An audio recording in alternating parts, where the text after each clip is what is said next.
at Stanford. Some pretty good schools there, Laura, if they still exist in the fall. Just kidding. Everybody's taking a year off, apparently. Perhaps. Except for us, that we're all working harder. You guys are. Yes. Today, she's managing director of her family winery, Bodega Catena Zapata, makes her own wines in Argentina under the Luca label, and is a practicing emergency physician. She is the author of Vino Argentino, an insider's guide to the wines and wine country of Argentina, published by Chronicle Books at the end of 2010, the first English language book about Argentine food and wine. So with that introduction, I hand it over to Dr. Laura Catena. Well, thank you, Rob. Well, first I want you to all meet Nala. Hello. Hello. I'm giving her a lot of food so that she stays here with me. Anyhow, so you guys, I almost feel ridiculous giving this talk because I honestly think that I should be giving a talk about you.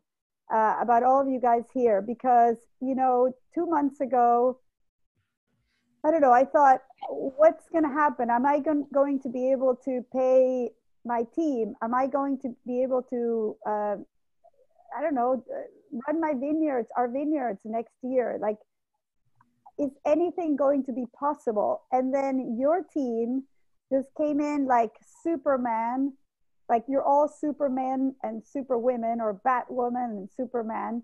And you guys have sold so much wine. And from everybody that I've heard of, you're working like 3 times harder than you were before. And you could have easily said, hey, you know, I've got to do this and I've got to do that. But you're all doing it. And, you know, next time I want to give a talk about one of you guys. I want to actually write my next book interviewing all of you and how you've done it. And I know it's hard for many of you that you have kids going to school, you know, that you have to supervise, or parents that you have to take care of. Like, I mean, there's just so much going on, and you're still, you know, growing sales so monumentally. So this whole talk is dedicated to you. And I almost feel silly telling the story of Catena when each one of you is changing, you know, the world for Winebow, and for us in Argentina. You know, if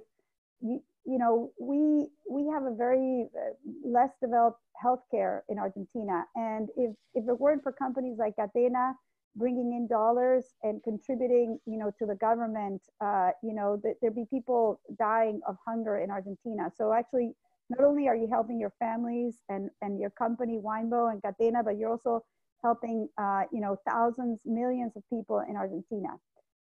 So a little bit about this story. Jorge, I will do, like, maybe with my what should I do? Like, put my hand up when I want you to go to the next slide? Okay, sounds good. I'll just put my hand up. So this is my Argentine-Italian family. My great-grandfather in the middle, Nicola Catena, and his wife, Ana Moschetta. And to the left, the oldest son, my grandfather, D.V. Catena. Thank you for making that brand exist in the U.S., you know, when nobody knew it. The master blender. And the story I like to tell with this picture is that when I asked my father, you know, what happened to everybody, and I knew all of them, he said, well, my grandfather was very proud that he had left a winery and a vineyard to each one of his sons. And I asked, and what did he leave to his daughters? And he said, well, he was very proud that he had found each one of them a husband. And I said to my dad, well, listen, I found my own husband, a nice man from the Midwest. So I want to have a vineyard and a winery. And that's where we are today. But, you know, to kind of look at how much the world has changed, you know, from this time to today, when women can have jobs side to side with men, I think it's rather extraordinary, and it's very recent. So the next slide, Jorge. And I'm going to keep track of time because I could talk forever. So let's try to be done with the presentation by 1:30. Does that seem good, Rob? 20 minutes? Yeah, okay, good. So this is my dad. He's the one to the left. He grew up in a village of less than 500 people. These are his two siblings. He went to school on a horse. And I don't think that either he or his father, his grandfather, would ever imagine that someday we'd be selling wine all over the world, that, you know, we'd be named most admired wine brand in the world. Next. But he had a very important influence in his life. And one of them was his father, Divi Catena, who was just a very, very loving person. Go back, Jorge. My grandfather, Divi Catena, was just the most loving person, very social. He was an incredible salesperson. You would have all admired his sales skills. But he had this mother, Angelica Zapata, who really believed that every person had the right to an education. She was a teacher in a country school where many kids were kept home, working, not going to school because the parents couldn't afford to send them to school. They needed them to work. And she would fiercely go to each house and sometimes even pay the parents, give them money so that kids would go to school. And she thought that every single kid should be able to have a dream. You know, sounds a little bit like the American dream, but that's what she believed in. It was the South American dream. And she was very important influence to my dad because, you know, she one time when he was going to study physics and he came to her and he said, "Mom, what should I do with a degree in physics?" And she said, "You should aspire to earn the Nobel Prize." And, you know, you can imagine this little kid in this village of 500 people in the middle of Argentina. You know, what are the chances that he will earn the Nobel Prize? But having that kind of a mother that really, you know, told him that, you know, really the sky is the limit, was very important to him. And I'm sure many of you have had mothers like Angelica. Sadly, I never met her because she died in a very tragic car accident. So next. So this is just to give you a little bit of a message of hope. I know right now that everything seems like it's going to fall apart. And honestly, as a physician, you know, I grew up as a doctor in the times of HIV, the AIDS epidemic, and it was very scary. And I even acquired tuberculosis while working in the hospital because there was a lot of tuberculosis going around. And, you know, I had to take 4 drugs and there's a little part of my lung missing because of that. But what's going on now, this kind of silent illness that's, you know, closing down the economy is really extraordinary. And neither my dad nor I have ever seen anything like this. But we have seen pretty bad stuff like, you know, almost 1,000% inflation. Like imagine that basically every day you have to change your prices. Like, you know, those books that of the distributor, imagine that every day you're changing every single price. Like how could you do anything else, right? So this is the world that you know, we've lived in Argentina. Then next.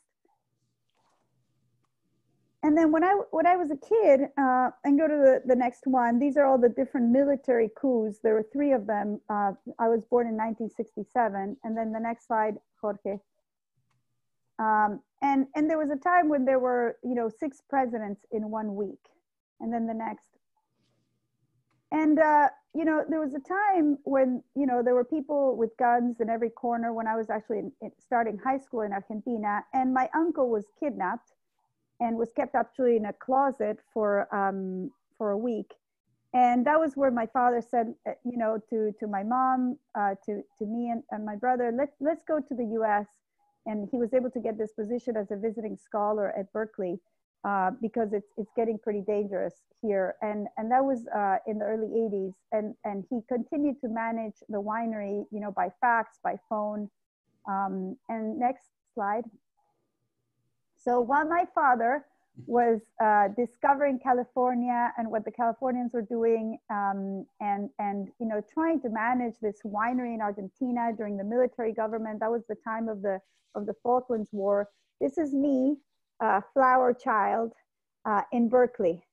So I was cool once in my life. Harrison, do you have any pictures of you like this? Of you like this? No, of you. I'm sure you do. I have some with hair a few years back. Yeah. Long hair. I think you need to share this with us at some point.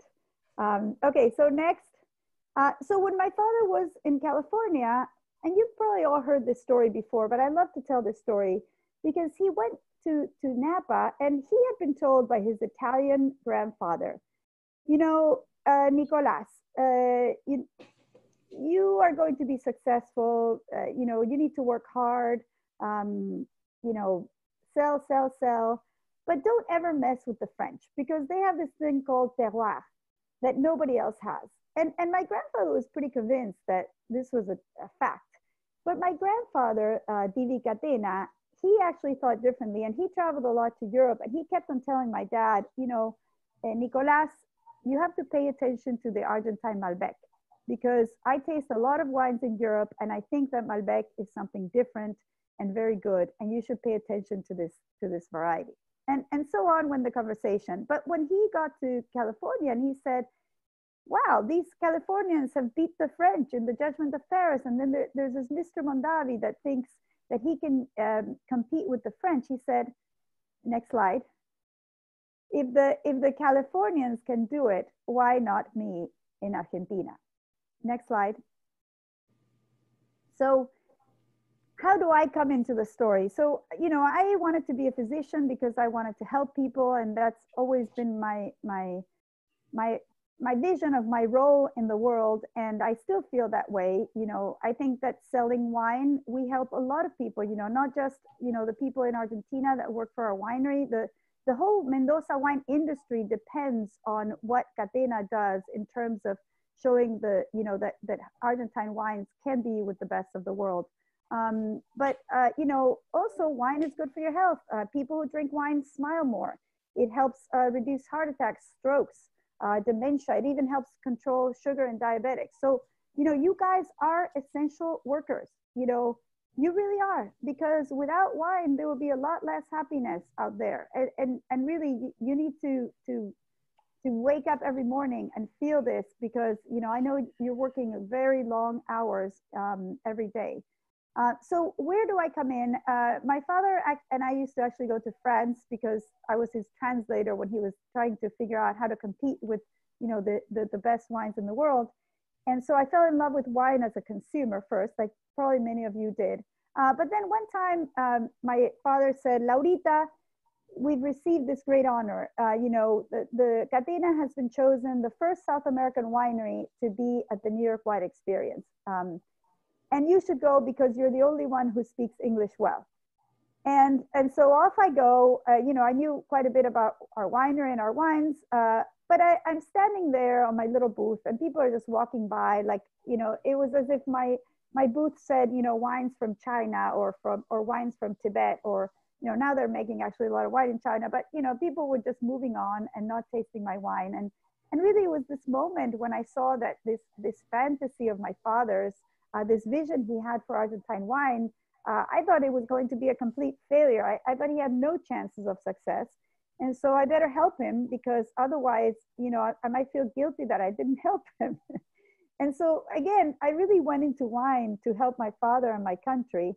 And I'm showing this picture because this is from 2 years ago when, I was the wine star. There are 10 wine stars at the wine experience, but Catena was selected and I was a speaker. And really it was kind of an extraordinary thing that, I went from, 20 something years ago, being, in this booth all alone, nobody coming by. I mean, I remember Alfredo Bartolomeus, those of you who know him, he kept on bringing me his friends, but sorry, Nala is leaving, Rob. She can't stand it anymore. And this time I'm, the one of the stars. And honestly, I want to go back to the first thing I said. If it weren't for you guys going out there, telling our story, talking about Catena, opening bottles, we would not have gone from being a completely unknown winery with nobody coming to my booth to being one of the wine stars. So I want to thank you for that. And you probably recognize some faces on this picture. There's my dad and Nesty and Anne-Marie and Pablo. So next. So what's the role of the Catena Institute? And this is Fernando Buscema, the director of the Catena Institute.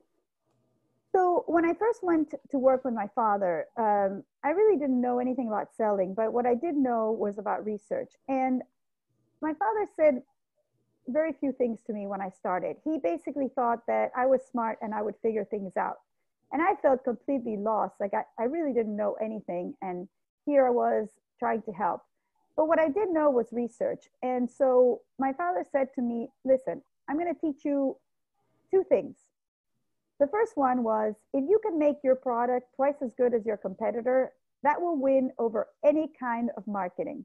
You know, just make your wine better than everybody else's. And so when I started with my dad and we would do wine tastings, we would always put wines twice the price and compare them blind. And if our wine won, we were set. And if our wine wasn't twice as good, or you know, our $20 wine as good as the $40 wines, then we needed to work harder.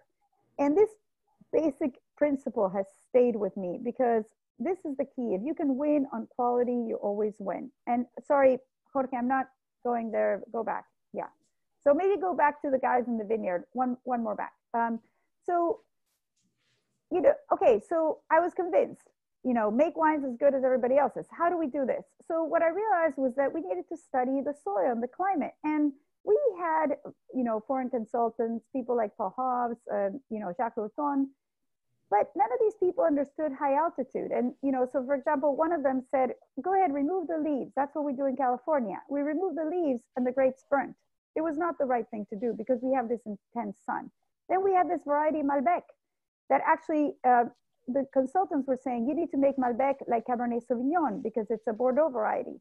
And actually you need to make Malbec like Pinot Noir, because Malbec has very delicate aromatics and it has really soft tannins. So you can do punch downs, you can do turnovers, you can do anything you want, and you're not going to get harsh tannins, but you're going to get more richness in the wine. So a lot of the advice we were getting were from people working in other areas. They did not understand the high altitude climate or Malbec. So I realized that we needed to start our own institute to study our own place. And this was something that made a lot of sense to me and something I could do because of my background. So the next slide. So the next slide is the beautiful Adriana vineyard. And then go one more, Jorge. So one of the things that we realized was that we had, you know, 4 different Winkler climate zones in a 45-minute drive, you know, going from Mendoza City all the way to the Uco Valley. Whereas, you know, in other places like France, for example, to go from Châteauneuf-du-Pape to Champagne, it's a 7-hour drive. So we could do things that other people couldn't do. So we could, for example, make a blend from, you know, some of the warmer regions that had a little more ripeness with some of the cooler climates and get a little more acidity. We could do all kinds of things that other people couldn't do. But we needed to really understand how to farm in each one of these areas. And so the next slide. Another thing that we had were these pre-phylloxeric vine selections. And actually it was Aubert de Villaine from Romanée Conti that made me realize the jewel that we had that other people didn't have. Because for Pinot Noir, there's very little diversity left because after phylloxera, they kept a much smaller number of clones than we did in Argentina because we weren't grafting. So we could just, you know, keep, you know, 130 clones, replant them, and we could maintain really big populations. And we're even doing that now that we're having to graft in some places. So we had this kind of a gold mine of Malbec plant selection. And the Malbec from Argentina is small clusters, small berries, whereas the one that they kept in France, the Côte, is much bigger, more rustic, and basically produces 5 times more grapes. And, you know, we could have easily at the beginning said, hey, actually, let's go ahead and plant the highly productive stuff. But what we said is we want quality. So usually that means lower yields. And that's, I think, actually, you know, a big part of the quality we have from Malbec in Argentina, not just for Catena, where we've done the most research, but many other wineries have their own selections of Malbec that are preserving this pre-phylloxeric, you know, more concentrated, more age-worthy Malbec. So next. So some of the studies we've done at the Catena Institute really are first of a kind in the world. So you know, one of the challenges that my father and I had was, hey, if we're going to compete with the best of the world, we need our research to be at the level of the best of the world. And, you know, that's easier said than done because, you know, we don't have a lot of the technology that, you know, you might have in the US or that they might have in France. And so what we did was to partner with places like UC Davis, University of Bordeaux, University of Burgundy to do some of this research. And that's what the Catena Institute does today. And we have, you know, I don't know of any other research institute from a winery that has as many publications as we do. And the reason why we publish, because you could say, why don't you just do the research and you don't need to publish, is because first of all, we want to share what we learned, because we think that by elevating all of Argentina, we elevate Catena, and this is at the core of everything we do.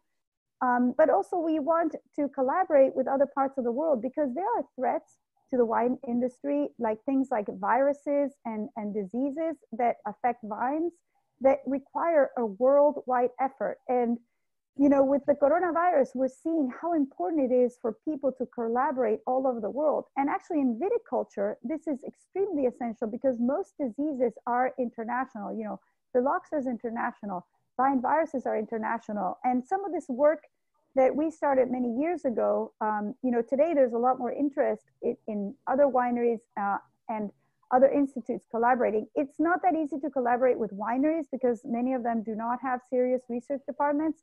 So we mostly collaborate with, you know, research universities, but we also collaborate with some wineries. Okay, so next. So this was the Fernando study that basically a professor at Davis said that it was the first ever study done of a variety across continents. And it was done for Malbec. You guys should be really proud that your Malbec, you know, was the first to do this study. It wasn't Cabernet, it wasn't Chardonnay, it wasn't Pinot Noir. They're now doing it for other varieties. Australia is doing it for Shiraz. So next. So Roy, who is our in-house sensory analysis specialist, he is actually the head of winemaking at the Institute. He is actually studying the flavor profile of Malbec. And this was a very important study because I don't know if you remember, but there was a time, you know, I don't know, maybe a decade ago where people used to say, oh, you know, all Malbec is the same. It's all from Mendoza. It all tastes the same. And I mean, oh my God, this would make me so angry, you know, because I know that Malbec is not all the same. But then I felt like, hey, I have to prove it. And actually from this was born the brand Catena Appellations. It was because I said, listen, I know that I can make the Chanel No. 5 of wine with Catena Malbec, with the blend.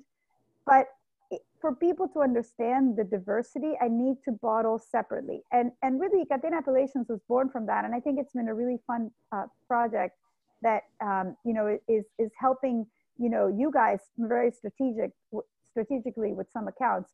But what Roy is doing is studying the flavor profile. And if you look here, I know you probably can't see everything, but basically on the right, you see the names of all the different districts like Tunuyán, Tupungato, San Carlos, and in the bottom are the flavor profiles. And you can see that they're very, very, very different. And this is what we were able to show with the study, is that Malbec is extremely different depending on the altitude and the soil of the place where it comes from. And if anybody wants me to give you more details on this study, I'd be glad to share the more detailed information. You can just email me at likatena@gmail.com. Okay, next. Wait, how are we doing in time? Oh my God, 1 minute. Okay, so this is Daniela's study with the soils. You know, that was another study that had never been done. Nobody had ever done. Same variety, same plant selection, 2 completely different soils. And we found a place in Adriana that had this situation. And what we're finding is that the wines are incredibly different. And I'm sure some of you have actually tasted the different wines from Daniela's studies, but also you've tasted, you know, Mundus, Fortuna, and River Stones, and White Stones, and White Bones, which are basically in the same vineyard, different soils, very different flavors. The winemaking is very similar. So this is actually groundbreaking research because a lot of producers say that the wine is different according to the soil, but very few have actually studied it and shown what is different. You know, are there more roots? You know, are there more violets in the aromas? You know, is it the effect of the heat in the soil? Is it the effect of the microclimate in the first, you know, 50 centimeters? And that's all the stuff that we're studying so that we can apply these learnings to other regions in Argentina, and hopefully other producers can apply it all over the world. So next. So one of the things that we realized was that we were putting all this effort and work into all this research. We have several PhD students working at the Institute. But I had a big meeting with all our team, and everybody said, Laura, we've got enough PhDs at this point. What we need is for people not to leave the countryside for the city, because we have many vineyards that are managed by the son of somebody that managed another vineyard, by the grandchild. But a lot of people were leaving because they didn't understand that working in the vineyard was exciting and that they could get a really good livelihood and a good job. Most of the people in the countryside want to be police officers, literally both men and women, because that's, a guaranteed salary. And in the old days, like in my dad's time, every kid worked in the vineyard with their parents, at least over the summer. But now that, child labor is not allowed, which is a good thing, although I do think that children should work in the summers, whatever something, even, I think younger children in the summer should do some sort of job of, even if it's working around the house, because that's good for them. That's one of the things I've learned in the US. I think you guys are good at teaching your kids to work, but in Argentina, it's less common.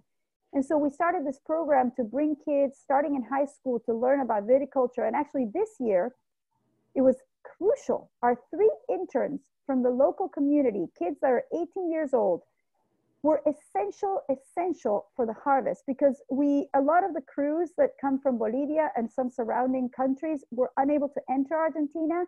And our interns from the high schools were really important for the harvest. And many of them actually want to stay working in the vineyard. So this is actually one of the most important programs that we've started, and that, I'm super excited by. So I think I'm almost done. So, okay, so these are some of the universities we work with next. So the 100 points, I just want to tell you the story is that when we got our first 98 plus points from Robert Parker, I made that sign that you see there, which we've kept for historic reasons.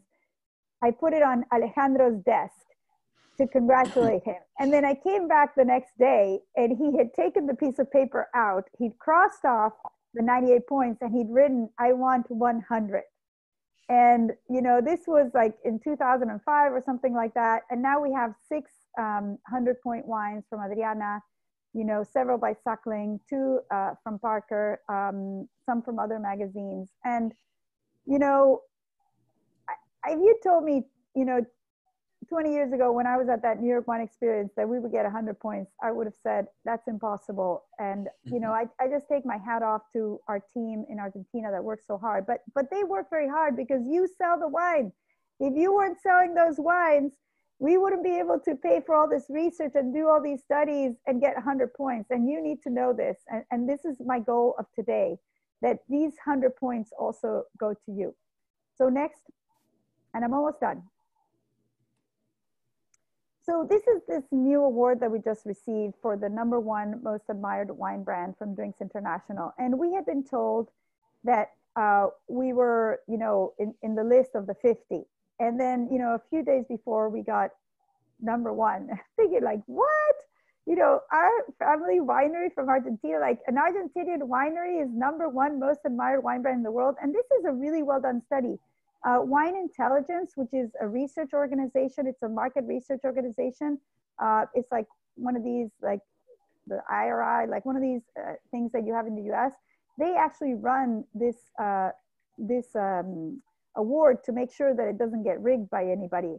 And so, I mean, this is a legitimately done survey of 48 countries, wine experts in 48 countries from around the world. And I don't know if we're ever going to get this again, but I still can't believe it. But this award especially goes to you and to the people who sell our wine, because, okay, maybe you could say the 100 points goes to the vineyard. Without the gold in that vineyard, we couldn't make a 100-point wine. You could go out there and sell and sell and sell. And if you don't have the quality, you're not going to have those 100 points. But this award really goes to you because it's your storytelling, you going out there, selling, now being on Zoom, calling your customers, doing everything you can to, all these displays that Rob is talking about, all this effort goes into somebody saying, hey, Catena is doing a good job selling their wine. This is an award for most admired brand.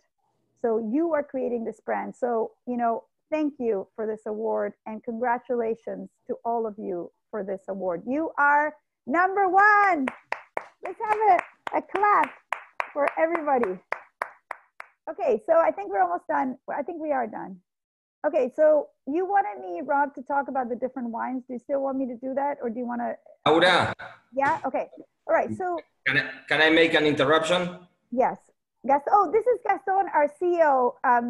That I wanted him to listen to this talk because I don't know that you've met him or he's met you, and I wanted him to know that you guys were the ones, you know, keeping Catena alive in the U.S.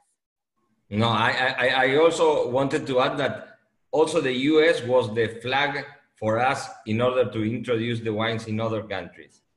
But the only question remains is that if there was more effort, maybe we could have 10, 100 points. I don't know that. That's okay. that I wanted to add that only. Okay, I'm hoping for 10, 100 points.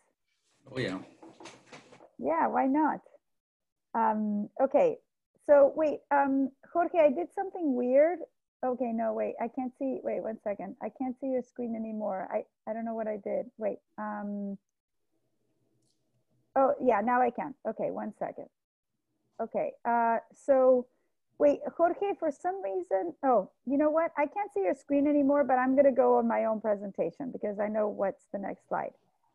Okay, so Catena Zapata is the pyramid. You know, that's where all the what we call the icon wines, you know, the Adriana Vineyard wines, the Nicolás, the Malbec Argentino, and Nicasia, all come from the pyramid. And these are, you know, high price wines. They're the wines that the Catena Task Force works to sell with you.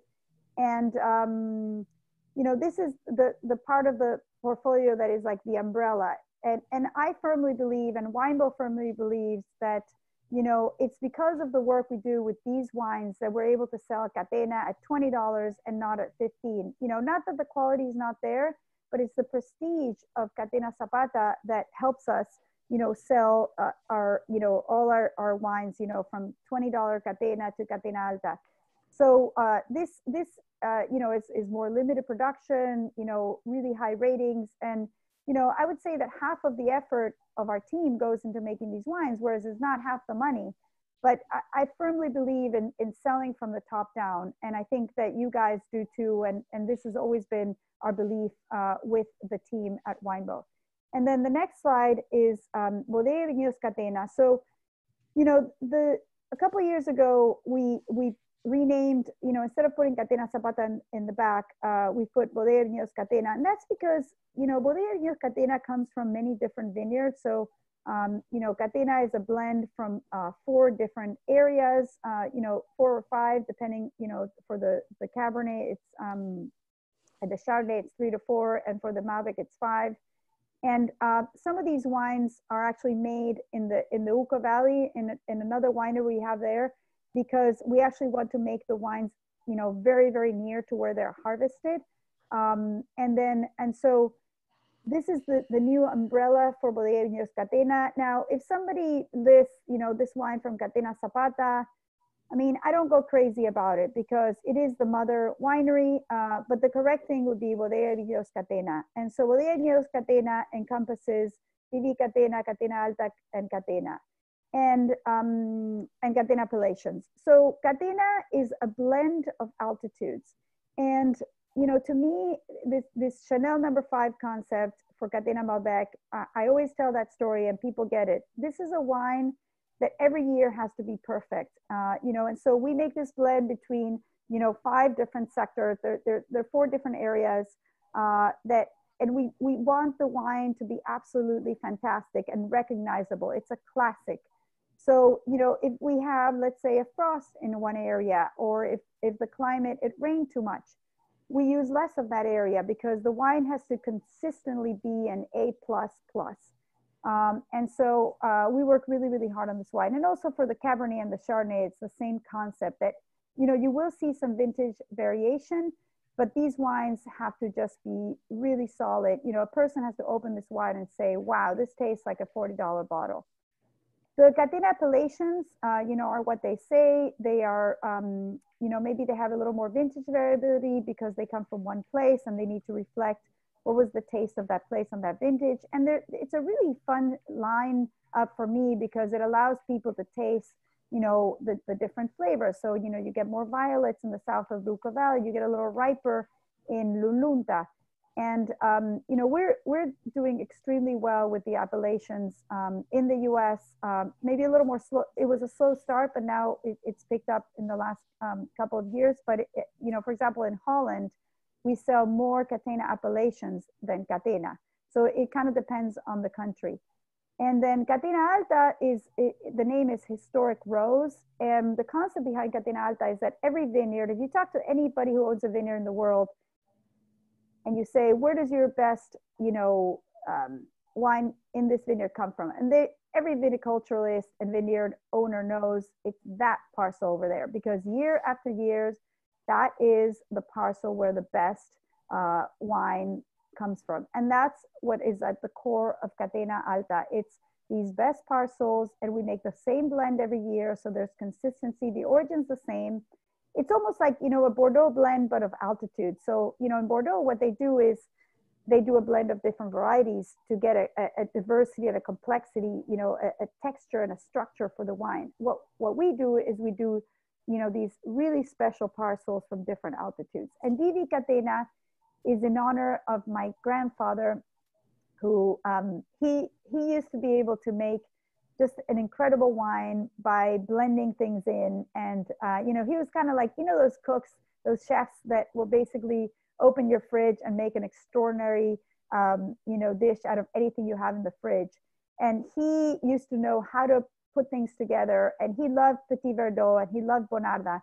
So the Divi Catena is what we call a Tinto Histórico, because it's the blend that was made in Argentina in the 1930s and 40s. And it's the blend that my grandfather loved. And it's kind of a historic blend because it's what we've done in Argentina for decades. And then, these are some pictures of what we're doing. We were able to stay open at the winery, but we took very seriously that our team was coming to work, and we need to protect them because, they are our essential workers. So our quality control person was on the phone the other day with, BRCA, which is a certifier for Europe. And they asked her to show them her COVID protocol. And they told her that was the best protocol they had seen so far from any winery anywhere in the world. And she might be embarrassed that I'm telling you this, but between, her obsession and the fact that, I've got a medical background, and our winemaker, Alejandro and Nesti, who's on this call, like, our priority is to protect our staff. I am not, okay, somebody might get, infected, I'm not God, but, I'm doing everything I can. And so, gloves, masks, we're going much more slowly because we have to clean everything every 2 hours. And then this photo in the bottom, the guy's eating, this just actually makes me want to cry, because, when we have lunch, there's this big table and everybody walks in and hugs and kisses, and we're all sharing like one plate in the center. And I don't know, look at this, there's like this little plastic divider, and, you're talking on the side. But hey, if that's what we need to do to stay safe, that's what we're going to do. And so that's our priority right now, is to keep our team safe.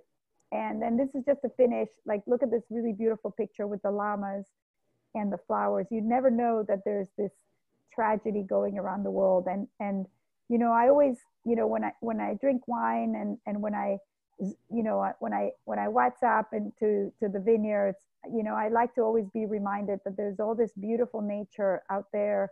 And actually, you guys are lucky in the US that you can go outside. The people in Buenos Aires in Argentina are only, they're not allowed to go outside other than to the supermarket. So there's people, in their over 65, that they actually don't leave their house. And if they live in an apartment, they don't even have a backyard. So I don't know. you know, if you think it's bad for you, it's always worse for somebody else. Okay, I'm done. Rob, I think you wanted me to announce all these awards, but I want you to announce it because I don't know the details. I'm off on mute here. I'm going to announce not awards today, but a awards program that we're going to start.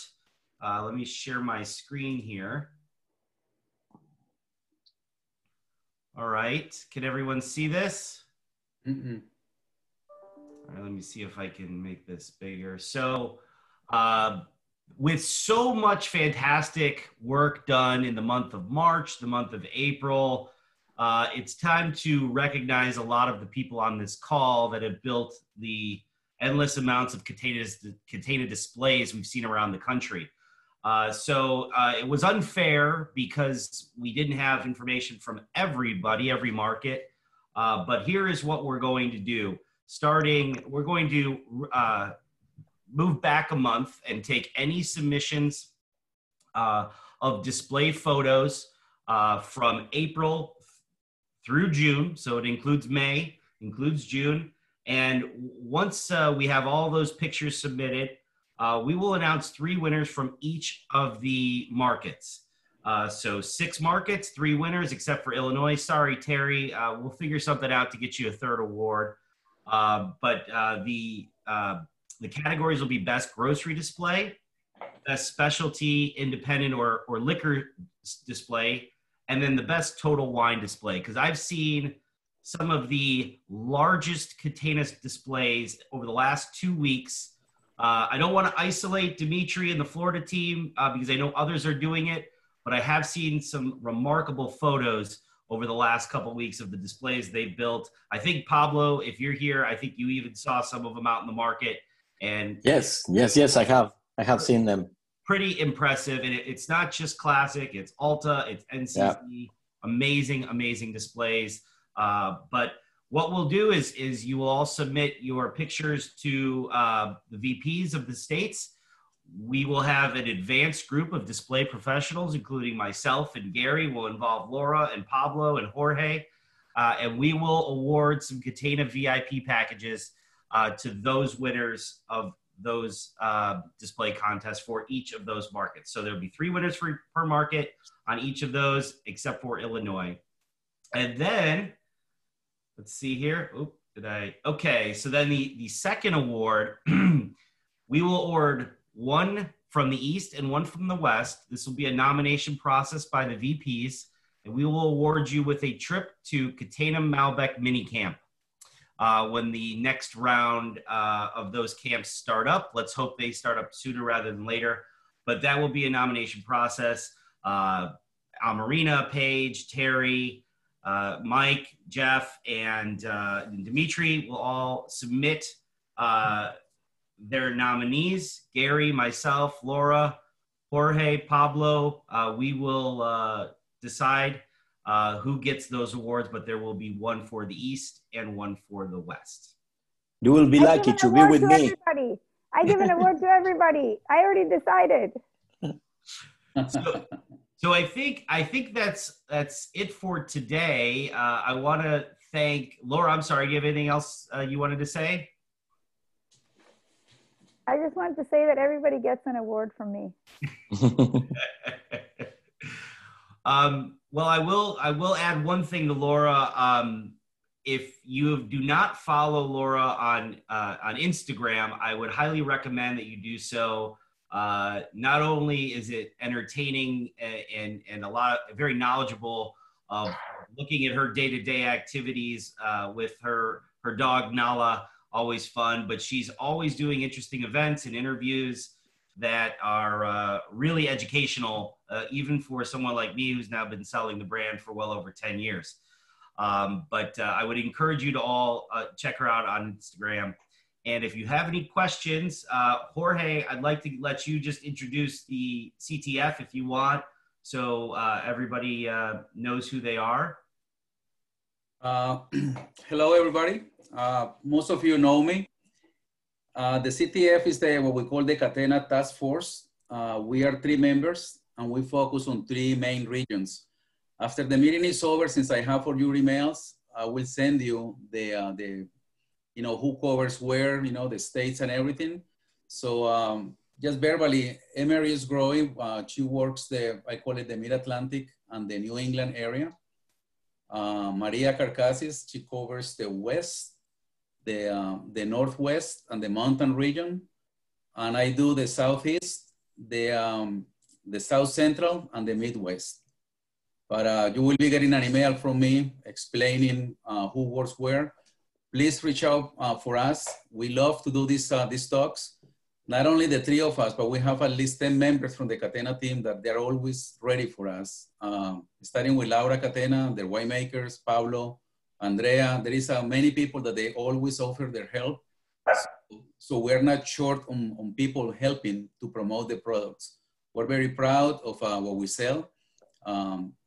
Rob and his team and Gary's team, most of the time, because of the nature of their business, they sell a lot of what we call classics, appellations. But I had a lot of success with Altas, especially in Texas and in other regions. These wines can be sold in good amounts, and we back you up. We're here to promote not only the wine, we're here for educational purposes. This crisis, this COVID-19, it has shown us how to actually work globally. We're even involved with, we speak with the other Catena, the international Catena team, people from the UK, from Buenos Aires, from China, Canada. We're always in contact. We're learning, every day we're learning. So please contact us, or I will contact you, as you have seen my emails lately. So thank you for coming. Thank you, Laura. Yep. Pablito, thank you, my partner in crime. I haven't seen him in 6 weeks. Thank you. A special shout out. I just saw all the pictures, the videos, all just jumbled around my screen, and I haven't seen Scotty Peters. Where's Scotty Peters? Scotty Pallets and his team. Big shout out to those guys. One of the reasons that we didn't do awards today is because I think Scotty's team would have cleaned up all 17 awards from all the regions for some of the work they've been doing out there. So thanks, Scotty. Hope you get back to surfing soon. So thank you everyone for taking the time today. Really appreciate the hour, especially at the end of a week. I'm sure it's been difficult, but stay safe. Enjoy the weekend. I'll enjoy the snow here. Charlie, you do the same in Richmond. And Gary, please let us know if you have any other questions. Gary, anything you'd like to add? No, first of all, well, yes, it would. Laura, thank you. This has been great. It's been an enjoyable time we spent with you. Can't wait to when we can sit down together and break bread and enjoy some of these great wines. And thank everybody. It's been a great run that we're on, and let's continue that. And I wish everybody a great weekend and stay safe and enjoy the snow in Chicago. thanks, Gary. And Pablo. when all else fails, Pablo. have a glass of wine. Jorge. Yes. All right, everyone. There you go, Jorge. Yeah, there you go. Very good. Thank you all, and have a great weekend. Bye-bye. Thank you. Thank you so much. Everybody. Bye. Great weekend.